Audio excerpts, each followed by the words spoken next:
This is the Tucson TS301, a champagne knife on a beer budget for sure.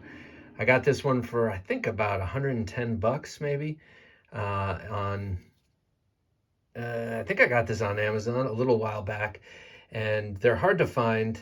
They're sort of catch as catch can. But that's the nature of this company, Tucson. They come out with all of these knives. They're really amazingly engineered, and the fit and finish are exquisite. And they kind of pop up and pop away. And, well, there are many other people who know a lot more about Tucson knives than myself, but that's the general idea I get about them. I wanted this knife for a long time, and then it finally became available again in D2. It was originally available in 14C 28N, and I snatched this up. I had seen so many great reviews of this knife that I really wanted to have it because I had experienced 4 Tucson knives in the past that Jared Neve had loaned me, and I really dug how well made they were and how well designed. But the designs themselves didn't exactly appeal to me. Just a matter of personal taste. But then this one came out, and I've realized that they have so many designs, and some of them really do appeal to me. This is one of them. I think this thing is gorgeous. I love the carbon fiber bolster. It's not really a bolster, it's an inlay, but it looks like a bolster next to this ochre colored canvas micarta. It reminds me of driving home to Ohio. Every time it's always raining, and you'll see the fields that look like this color and the sky that looks like this color. So I know that sounds corny as hell, but I love this color combination for that reason. Well, let's talk about the handle while we're here. This is basically a titanium frame lock with inlays or overlays. They sit proud of the frame, but it's all contoured together. You see this lays on top, and then it's all contoured like this. But I do like how the micarta sits proud. I think it's kind of nice. And also, in terms of manufacturing, I guess it makes it so that they don't have to worry too much about getting it perfect. Though this transition between the carbon fiber and the micarta is perfect. I cannot feel it. It's like on a case knife or a Great Eastern cutlery knife where the bolster and the handle material are all sanded or, buffed together so they feel like one surface. You get that here with this. You also get a 2-screw construction down here. This, of course, is just to keep this on. But down here, you've got 2 screws going through the backspacer, which is titanium, and also a really nice gear pattern.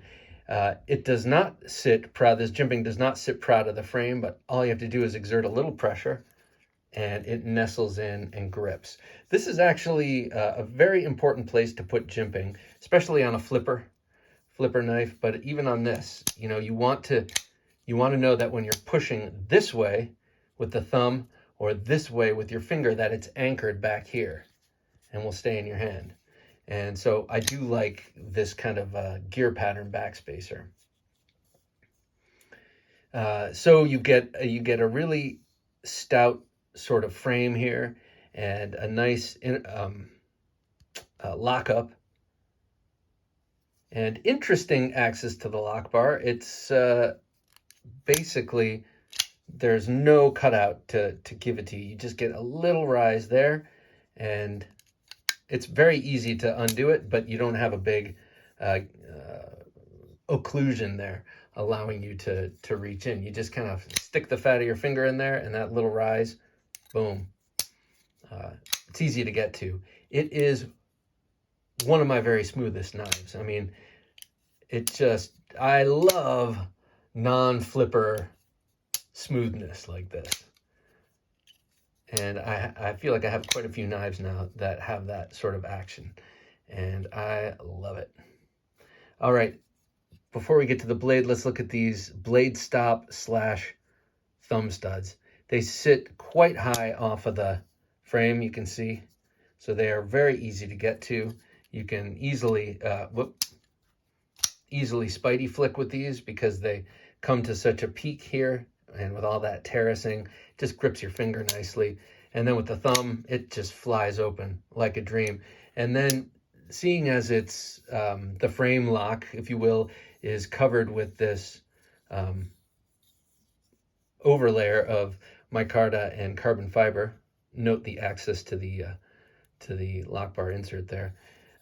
You can slow roll it without pressing on the frame, even though this is quite clearly a frame lock. Now, you might be saying, no, it's not, it's a liner lock, or no, it's not, it's a bolster lock, but I say it's a frame lock with a full overlay. That's just what I say, and that's what I'm going with. And it makes it easy to slow roll, though that super smooth action almost gets ahead of you when you're doing that. All right, a look at the blade. It's D2, as I mentioned before. It came out originally in 14C28N. I have to be 100% honest. I would like to see those letters better on this blade, but also being honest, would not be able to tell the difference. I got to be 100% straight. I don't think I could tell the difference because I don't sharpen a lot, and I certainly don't sharpen by hand. I use a Spyderco Sharp Maker, but I don't use stones, and I know when you use stones, you get the real feedback from the steel. And I wouldn't be able to tell the difference, honestly. I can see a little bit of staining on that D2 right there under the camera. I have used this knife quite a bit. Carried it all the time when I first got it. So that D2 might be seeing a little bit of, I don't know, might take a little flits to it at some point and make sure it's doing all right. Very high flat grind, comes to a very thin edge. Very slicey knife, but also has a pretty stout blade stock. So it's no shrinking violet, but it's got so much space. You know, it's almost 1.5 inches wide. It's got all that space to taper out and get real thin behind the edge. You can see some of that staining on this side a little bit too. Great blade shape. This upsweep is not something I usually like. But in this case, I do. I like A, the way it looks, and B, the way it performs. And actually, if you set this down and put the spine against the straight edge, you will see that upsweep is more of an optical illusion. I don't like Persian blades that much when they rise up above the spine. This one does not. It just sort of looks like it does due to the different lines here and this sort of harpoony swedge thing.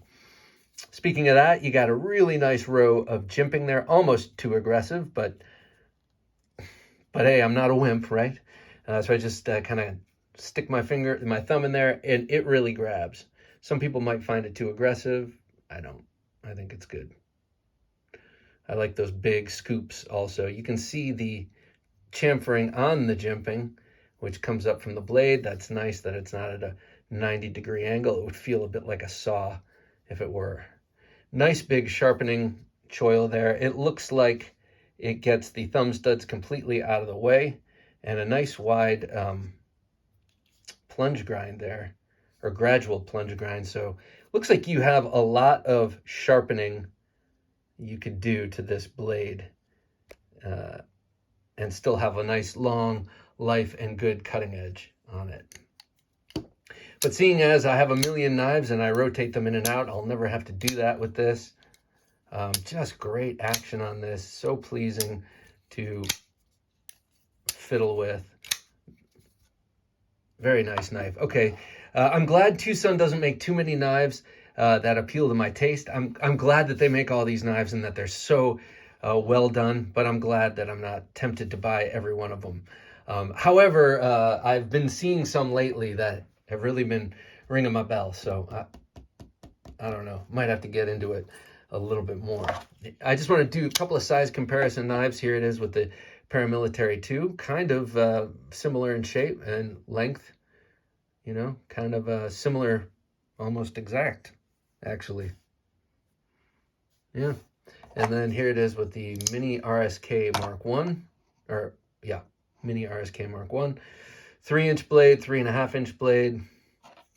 So there it is for size. And then I just want to show it off for a second, the action. So action is, like I said, just super smooth.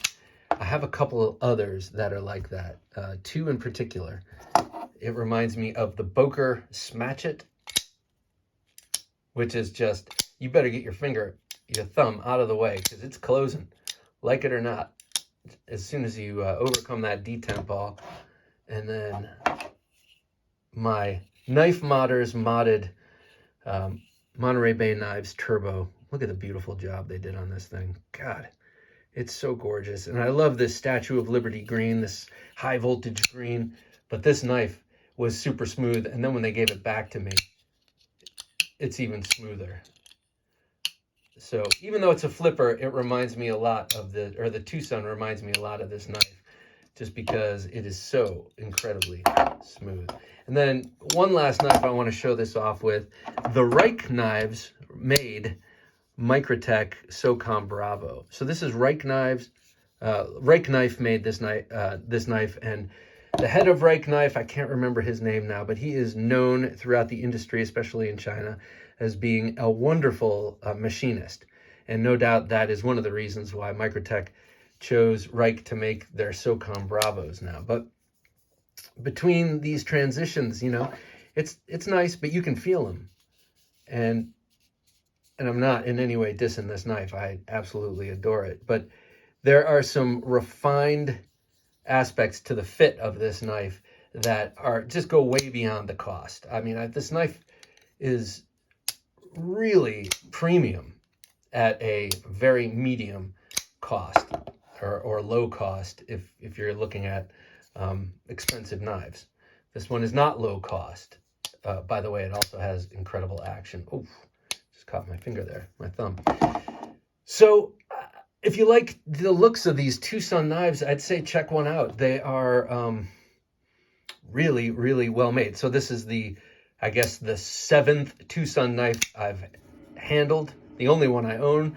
And they've all been like this, just outstanding. I don't know what their secret sauce is, but I like it. And unfortunately, I'm seeing a few other designs of theirs that I like. And like I said, you can't just, they're catch as catch can. So now I'm going to have to pine over another design here until I get it.